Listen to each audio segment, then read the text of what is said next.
Hello दोस्तों, आप सभी का हमारे यूट्यूब चैनल डीके पाठशाला में स्वागत है। तो दोस्तों, जैसा कि आपने थंबनेल देख लिया होगा, जो आपका एग्ज़ाम होने वाला है यूपी आरओ का 2021। तो दोस्तों, जो आपका एग्ज़ाम है वो पता होगा आपको 5 दिसंबर को आपका एग्ज़ाम होने वाला है। तो लगभग 11 से 12 दिन आपके एग्ज़ाम बचे हुए हैं। यानी अगर देखा जाए मोटा मोटा तो लगभग आपके पास 10 दिन का समय ही बचा हुआ है, क्योंकि आज आपकी 23 नवंबर हो चुका है। तो 7 दिन आपके इसमें हो गए और 3 दिन आपके दिसंबर में, और 4 तारीख को अगर आपका सेंटर दूर होगा एग्जाम सेंटर तो उसमें पहुंचने लग जाएगा एक दिन आपको। ठीक है, 5 को आपका एग्जाम ही है, यानी मोटा मोटा 10 दिन आपके पास बचे हुए हैं। तो बात करने वाले इन बचे हुए 10 दिनों में आप किस तरह से तैयारी करें, कौन कौन से टॉपिक पर आपको फोकस करना चाहिए, तो उसी के बारे में आप बताएंगे। ठीक है, तो चलिए शुरू करते हैं आज का वीडियो। और पहले दोस्तों बताना चाहूँगा आपको कि कुछ भी आपको इन 10 दिनों में नया नहीं पढ़ना है। जितना आपने पढ़ा हुआ है उसको आपको रिवीजन करना है जितना आप हो सके। ठीक है, सबसे पहले दोस्तों आपका फोकस करना है हिंदी पर। जो पता होगा आपको हिंदी का पेपर होता है जिसमें आपके 60 क्वेश्चन आते हैं और आपके 6 टॉपिक पूछे जाते हैं। उन 6 टॉपिक पर अच्छे से फोकस करना है, क्योंकि यहाँ पर दोस्तों कम से कम आपको 50 क्वेश्चन का टारगेट लेके चलना है। यानी जिस भी बुक से आप पढ़ाई कर रहे हो उस बुक से अपनी पढ़ाई लगातार करते रहें, क्योंकि पता होगा आपकी इसमें 1/3 आपकी नेगेटिव मार्किंग इसमें आपकी होती है। ठीक है, ये दोस्तों बात होगी आपकी हिंदी की। अब दोस्तों बात करते हैं आपके जीएस में आते हैं। तो पहले हम बात करते हैं करंट अफेयर की, जो सबसे इंपॉर्टेंट पार्ट है आपका करंट अफेयर, साथ में आपका आर्थिकी। जो भी आपका आर्थिक डाटा है उस पर बात करेंगे। ठीक है, क्यों दोस्तों, आपका आर्थिक डाटा याद होगा, आपकी बुक आती है आपकी घटनाचक्र की आर्थिकी 2021। ठीक है, उसको आपको पढ़ना जरूरी है, क्योंकि यहाँ से 4-5 क्वेश्चन कम से कम आपके यहाँ से भी आपके पूछे जाएंगे, कम से कम 4-5 क्वेश्चन। ठीक है, तो ये हो गया आपके, और 25 से 30 क्वेश्चन आप करंट अफेयर से। यानी अगर दोस्तों आपने इन दोनों टॉपिक अच्छे से तैयार कर लिया तो आपके 30 से 35 क्वेश्चन आपके कवर हो जाएंगे। ठीक है, इसमें देख क्या पढ़ना आपको आर्थिक डाटा में, जैसे कि आपका फसल उत्पादन में शीर्ष राज्य या शीर्ष देश। ठीक है, टॉप 3 राज्य, टॉप 3 देश, उत्पादन में, भंडारण में, खनिज उत्पादन में, खनिज में, ठीक है, फसल में, और साथ ही आपकी वन रिपोर्ट जो थी आपकी वन रिपोर्ट हो गई, और इसमें आपके सूचकांक वगैरह भी आते हैं।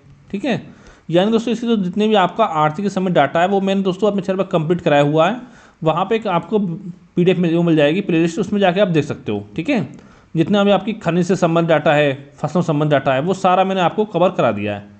तो उससे आपके 4-5 क्वेश्चन आपको देखने को मिल जाएंगे।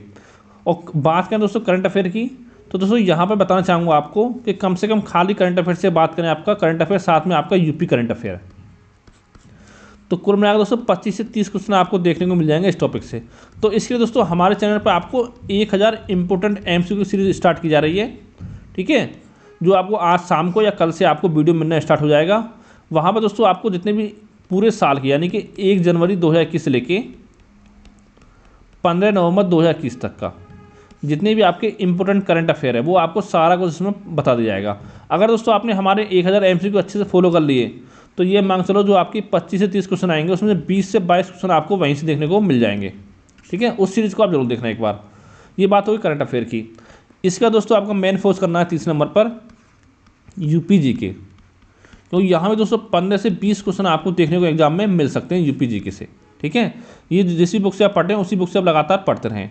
फिर दोस्तों इसके बाद आपका आता है भूगोल, जिसमें आपका भारत का और साथ में विश्व का भूगोल आता है, जहाँ पर 25 से 30 क्वेश्चन आपके एग्जाम में पूछ जाएंगे, कम से कम 25 क्वेश्चन देखने को मिल ही जाएंगे आपको। ठीक है, यहाँ भारत के भूगोल से भी, साथ में आपका विश्व के भूगोल से भी, और साथ में इसमें दोस्तों अगर आप हम जनगणना को शामिल कर लें, जनगणना में नगरीकरण। ठीक है, तो 4-5 क्वेश्चन कम से कम आपको यहाँ से देखने को मिल जाएंगे। ठीक है, इस पर आपको अच्छे से फोकस करना। जनगणना इसमें आपके भारत की जनगणना पढ़नी है, साथ में आपको इंडिया की, और साथ में आपको यूपी की जनगणना भी पढ़नी है 2011। ठीक है, 2011, तो यहाँ से क्वेश्चन मिलेंगे कम से कम 4-5 आपको। तो इतना आपको फोकस करना है। इसको जोड़ दें दोस्तों, यहाँ पे 30 से 35 क्वेश्चन आपके एग्जाम में आ जाएंगे भूगोल से। ठीक है, चौथा पार्ट आपका ये हो गया। इसका दोस्तों अगला आपका आता है मेन पार्ट, जो रीजनिंग। अगर दोस्तों थोड़ा सा मेहनत कर लो रीजनिंग पे, यानी जितने क्वेश्चन आपके एग्जाम पूछे गए हैं यूपी आरओ में पिछले सालों में, अगर आप वो भी अच्छे से तैयार कर लो तो यहाँ पे आपके 14-15 क्वेश्चन आते हैं, और 2-3 क्वेश्चन आपके मैथ के होते हैं इसमें। तो 14-15 में से 12-13 क्वेश्चन आप आराम से कर सकते हो। ठीक है, इसे फोकस करना है। और इसका दोस्तों आपका आता है आधुनिक भारत, जहाँ की दोस्तों आपको 10 से 12 क्वेश्चन आपको एग्जाम में देखने को मिल जाएंगे आधुनिक भारत से। ठीक है, अगर दोस्तों आपने इतना अच्छे से कर लिया तो ये समझ लो कम से कम आपका GS की बात की जाए तो 80+ आप अपना स्कोर कर लोगे आराम से, 80 क्वेश्चन। ठीक है, 80 क्वेश्चन यहाँ से, 50 क्वेश्चन आपका हिंदी से, तो 130 क्वेश्चन हो गए। इतने पर आपका सिलेक्शन हो जाएगा अगर आप जनरल कैटेगरी से बिलोंग करते हो तो। ठीक है, और देखिए इसके बाद देखिए थोड़ा बहुत आप पढ़ सकते हो, जैसे कि आपका हो गया इसके बाद पॉलिटी हो गया, इंडियन पॉलिटी। तो इसमें दोस्तों क्या है आपका, जैसे अनुच्छेद वगैरह अगर आप तैयारी करो साल 2 साल से, तो इतना तो आपको तैयार होगा। अनुच्छेद हो गए आपके, संविधान के भाग हो गए, ठीक है, संविधान संशोधन हो गया आपके, राष्ट्रपति हो गया, प्रधानमंत्री, सब तो आपको पढ़ाई होगा। ठीक है, यहाँ से भी क्वेश्चन बनते हैं आपके, और पंचायती राज व्यवस्था हो गया। तो यहाँ से आपके 8 से 10 क्वेश्चन आपको मिल जाते हैं पॉलिटी से। अगर आपने केवल जो आपका घटनाचक्र आता है आपका पूर्वावलोकन, अगर वो पढ़ लिया आपने, तो 6 से 7 क्वेश्चन तो आप वहीं से कराओगे। ठीक है, वो आपने अगर अच्छे से पढ़ लिया हो तो। ये होगा पॉलिटी। फिर दोस्तों आपका आता है सामान्य विज्ञान। तो ये अगर आपने हाई स्कूल में पढ़ा, थोड़ा बहुत आपको तैयारी होगी, यहाँ पे आपको ज़्यादा नहीं, थोड़ा बहुत पढ़ना है, वो लूसेंट से पढ़ सकते हो। और या आप इस देखिए आखिर टाइम पे क्या करना है आपको, लूसेंट नहीं पढ़ना है, तो जो भी आपका घटनाचक्र पूर्वावलोकन आता है उसी से आप प्रैक्टिस करो, जितना आप रिवाइज कर सकते हो। ठीक है, फिर दोस्तों आपका एक होता है पर्यावरण। इसमें क्या करना है, देखिए जितने भी आपके नेशनल पार्क हो गए, ठीक है, वन्य जीव विहार हो गए, रामसर स्थल हो गए, जो भी आपके करंट से जोड़ के पढ़ना है आपको, करंट अफेयर से, वो आपका करंट में कवर हो जाएगा। जैसे 53वां आपका टाइगर रिजर्व किससे बनाया गया आपका। ठीक है, क्वेश्चन बन सकता है आपका कि कौन कौन से स्थल को रामसर सम्मेलन में शामिल किया गया 2021 में, रामसर स्थल में। ठीक है, और साथ ही दोस्तों आपको पढ़ना है प्रदूषण, यानी कि जैसे ध्वनि प्रदूषण है, वायु प्रदूषण है, ठीक है, इनके लिए कौन सी गैस आपकी जिम्मेदार होती है। और फिर दोस्तों आपको एक आता है आपका अर्थव्यवस्था। तो यहाँ पे क्या करना है, यहाँ पर दोस्तों मेनली जो फोकस करना है आपको, पढ़ना है करंट अफेयर पर। इसमें क्या देखिए आपका बजट हो गया, ठीक है, आर्थिक समीक्षा हो गया, और साथ ही आपका आर्थिकी जो बताया मैंने आपको 2021, वो पढ़नी है आपको। ठीक है, और दोस्तों अगर आप पढ़ना चाहते थ्योरी में, तो एक टॉपिक आप पढ़ सकते हो, वो है आपका मुद्रा एवं बैंकिंग।